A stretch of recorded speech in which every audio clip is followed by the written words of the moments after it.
with Braves coach Colin Birkas. Colin, Braves 3-2 through the 5 games. What do you like so far?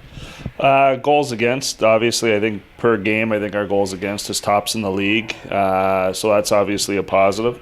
The negative, I guess, would be we're not scoring that much. But I think we've taken some steps in the right direction, and 3-2 is probably an accurate reflection of how we've played. We've got just about what we've deserved. So I'd like to take that next step this week. I'd like to take that next step tonight against a real good Carleton Place team, and be a good measuring stick for us.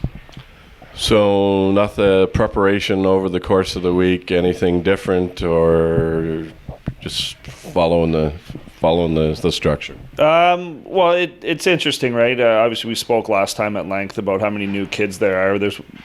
I'm also new to the league, so when people say, you know how Clarkie's team is, you know how Grady's team is, well, no, I don't. I've never coached against them. So I tried to prep with a little bit of video work, see what they're all about structurally, make some changes to how we're going to play tonight, and we'll see how they do with those adjustments.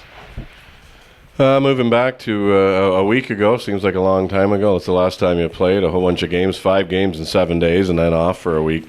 The game here last Friday night, you came away with 2 points. That's the most important thing, but it appeared a strong second period and maybe, shall I say, a wishy-washy first and third. Well, I think that's probably disrespectful to Cumberland. I think what happened was, they came in, they caught us napping a little bit period 1, took it to us, full credit.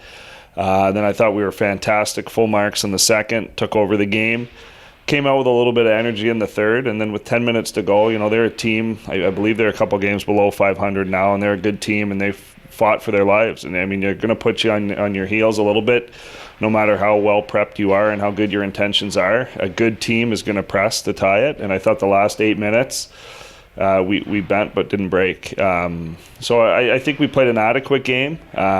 We were outshot, but I think a lot of that was down the stretch, a pretty good hockey team pressing us. I'd give them credit for that. Yeah, they seemed improved, and I think they outshot you 14-2 in the third period, and I believe you said last week that they were a little bit better than you anticipated. Yeah, 100%. The Hebert kid up front was very good, and then they've got an all-star defenseman on the back end that played over 30 minutes. So right now we're trying to figure out what we're all about, who our players are. We got a lot of first-year guys, so we're trying to spread the wealth a little bit. Our D are ranging anywhere from Jarvis up at 26 minutes a night. And then our third pairing guys are still close to 20. So I think that's very important over the course of the season. I think at times you'll throw points away early. But, collectively, if these guys are getting the minutes and the experience now, I think down the stretch it'll pay dividends. Personnel change this week? Yeah, it's sad to see Tom Fingler go. Again, I've only been here a couple months, but great kid, well-liked in the room. Dustin's busy trying to make this team better every week, and we just thought we'd run into a situation here shortly where his role would diminish to the point it's not fair on a second-year guy, especially a kid well-liked like he is. So we thought we had an opportunity to move him to Canada. He gets to play the minutes he feels he deserves, and we also felt he deserved the opportunity. So we wish him well, every night but the 6 nights we play him. Right. Carleton Place Canadians, you mentioned it earlier. You're prepping for them. And again, you mentioned you're newcomer to the league. Mm-hmm. Carleton Place Canadians, did you see them at all during the showcase?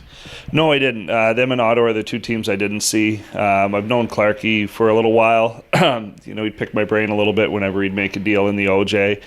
Obviously, having a fast hockey account, I've kept tabs on them, and then obviously, they played games on TSN at the end of the year, so I'm familiar with them to a certain extent, and I'm kind of having deja vu all over again here. When I got into the OJHL, we had Abrams and Jerome with the big heavy hitter clubs, and then here I am going through it all over again with Clarkie. So again, it's a measuring stick for everybody in the organization where we're at, because until somebody shows me otherwise, they're the marquee franchise, they're the pinnacle, they're the New York Yankees of 10 years ago. So until someone else steps up, they're the measuring stick for everything. So we'll see where we are tonight. Thanks for doing it as usual. Good luck tonight, Colin. Anytime. Thanks. Colin Birkas, your Brockville Braves.